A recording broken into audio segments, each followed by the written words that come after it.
My, what do we have here? Be damn sure the pilot washed his hands and sealed his face.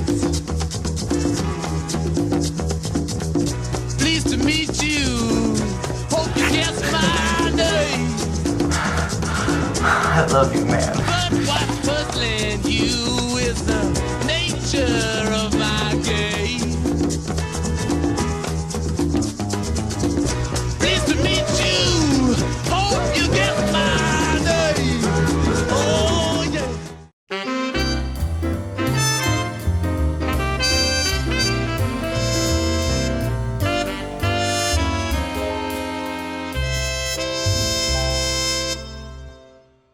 In 1993, I first saw This Boy's Life, and I got such a crush on this amazing actor. He actually was one of my favorite performances in that film. It starred Leo DiCaprio and Robert De Niro, and his performance was so touchingly powerful with so many different levels. And we have that actor here with us today, someone who I can now call my friend, Mr. Jonah Blechman. Hello. Yay! Hey, JB. Hey, Zimzy. How are you? I am well, considering these wild days. Wild days in so many different regards. And as we're now shooting this right before the holiday, and getting this new wave, if you will, of what's going on with the virus, it is just interesting to see how we're all going to respond to saving ourselves. Right? Yeah. Yeah. Here's the challenge. It's here. Yeah. This is what a lot of us knew that was coming at one time or the other, this time of shifting. And it's definitely shifting. Yeah, I feel like I can certainly feel everyone's exhaustion and wanting to reconnect. And we were kind of this close to getting to do that, but now having the backlash of that is intense. It's asking for even more of our patience and just the resources that are needed. But how do you deal with it? I mean, how do you center yourself? Well, working out is very helpful. I've also been working more than I ever have during this time with a network that I'm a partner of called Reverie, which is the first and largest LGBT streaming platform, queer TV, if you will. And because home entertainment has had such a big rise, it has really raised the profile and of Reverie, of the company. And so it's actually been likely the busiest time I've ever had during these COVID days. So how I center is I get to work out. I get to make sure I have my physical centering. I'm eating well as I possibly can, making sure that I'm staying healthy in that regard. I'm a meditator. I've been meditating every day of my life since I was 18 years old. So that has been really important for me, my spiritual practice, all of these elements. I feel like we're really needing to be working all of these muscles of what self-care is and balance in order to really get through this. Yeah, it's interesting to hear what you're saying, because I feel like I have those in my life, yet the last week or two I've been a little heavy on being, gotta work, gotta do this, gotta do that, just to keep my mind busy and everything. And this little voice in my head just said, David, listen to Jonah and take your little breaths and get on your bike that you just built that you could cardio and stick your head out of the window and take some air. Yeah. Yeah, I mean, it's a lot to balance all of this right now, and it's such new ground for everyone, and certainly our industry is just upside down, as is so many industries, and and we have to listen to that quiet voice to really hear what is our next step, because we're going day by day, and what really is best for me to do right now or today, or this coming weekend. Yeah, it's important to be able to have whatever your daily appetite is of the news and how much you're taking in there. 30 minutes. That's it. Okay. For me. That's good. Yeah, I feel like we're all kind of trying to, as it's like being in an earthquake. The Right. bottom is moving, so it's hard to have any kind of security or balance in that. So you're really having to figure that out. Well, what's interesting, I'm hearing this now, and the what we're going through, but I also think how powerful we are, because I don't know, I think it was around 2005, 2006, I'm not sure exactly, but I was watching This Boy's Life on television, and I was saying, oh, I love this movie, and again, I came across your performance, and I was I saw the whole movie, and yes, I love De Niro, I love DiCaprio, but you were incredible. I was like smitten all over again.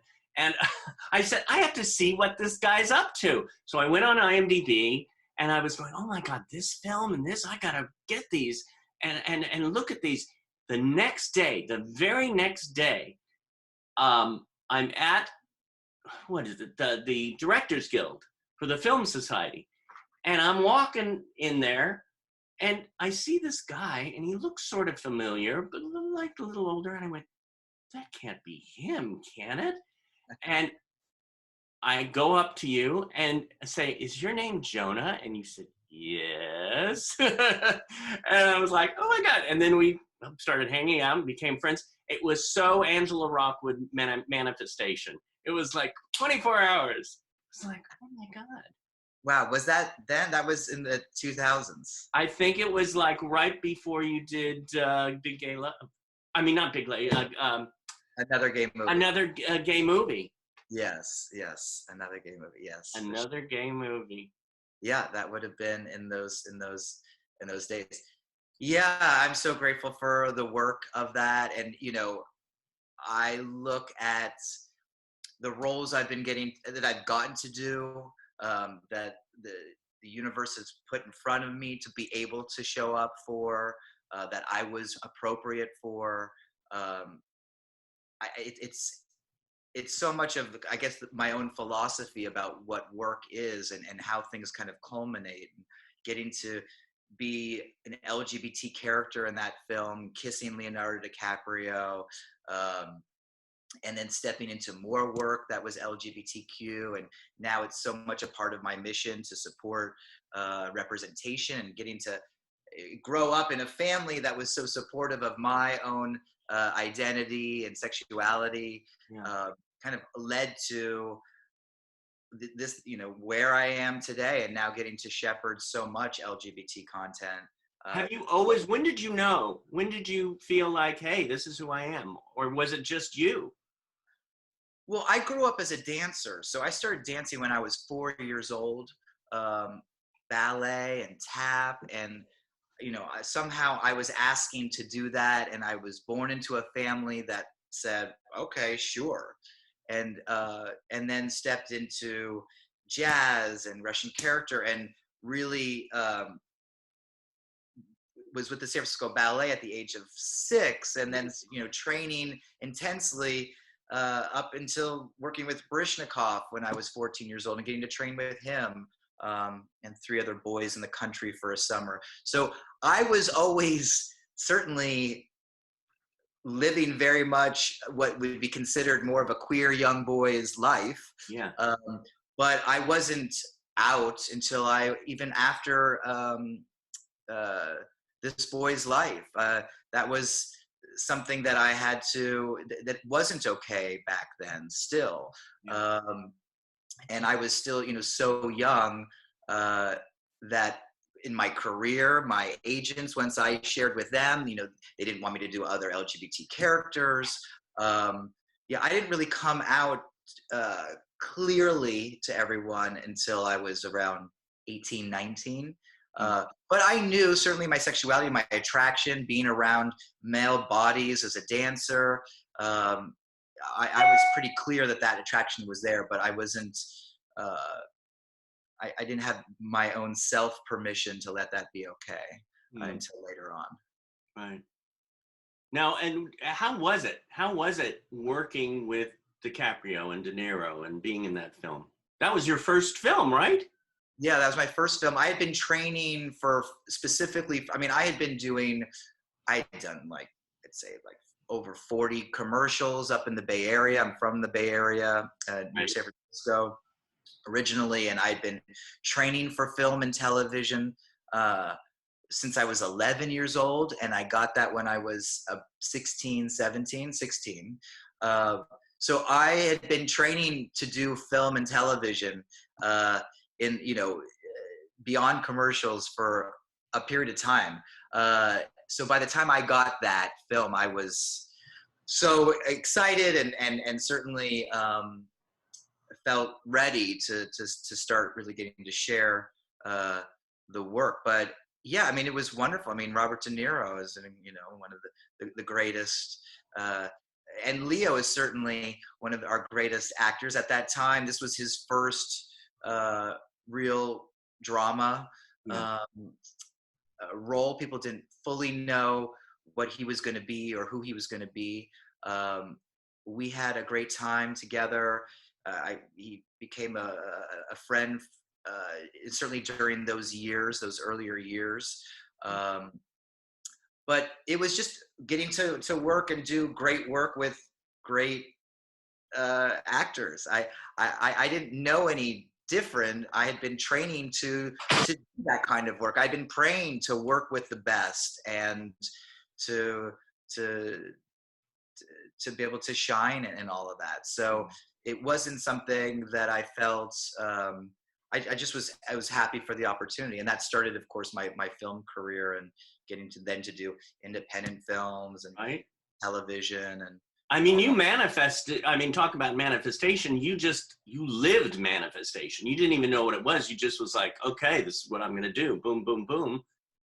First thing dancing and then going into this huge film, and you were playing ball that first film. Like I said, I seriously, I have to say too, that scene, the piano scene, is one of my favorite scenes, top 10 favorite scenes, period, in film history. I made, when we used to have VHS cassettes, I made a tape for my class, and I put, Line in Winter and,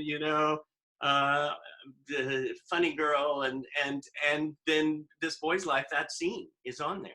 So I would always show the class, see this. I know you see Leo, but watch this guy.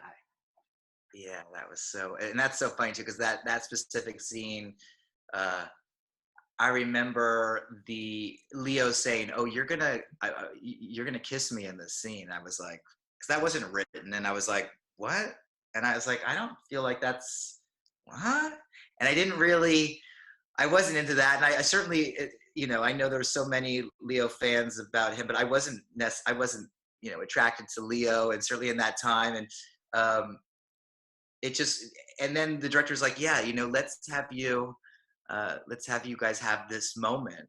And I just was sort of resisting it, but then I was like, oh no, I get it. This is going to be, wow, this will be something. And yeah, it's certainly one of the most memorable moments from my work in that film, for sure.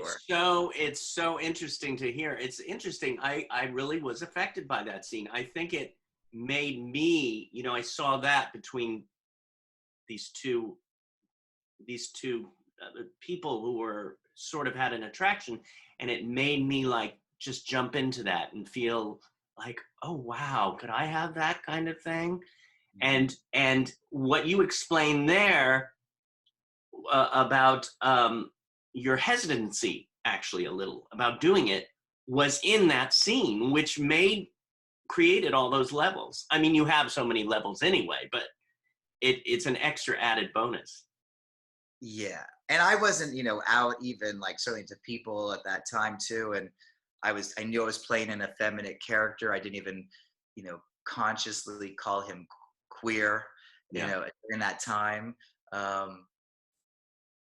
But yeah, it was, No, it was, yeah. And then after, I started looking, I watched Treasure Island, I watched Luster, and all these different shows that you want, and then you did your big film, Another Gay Movie. mm-hmm. Yeah.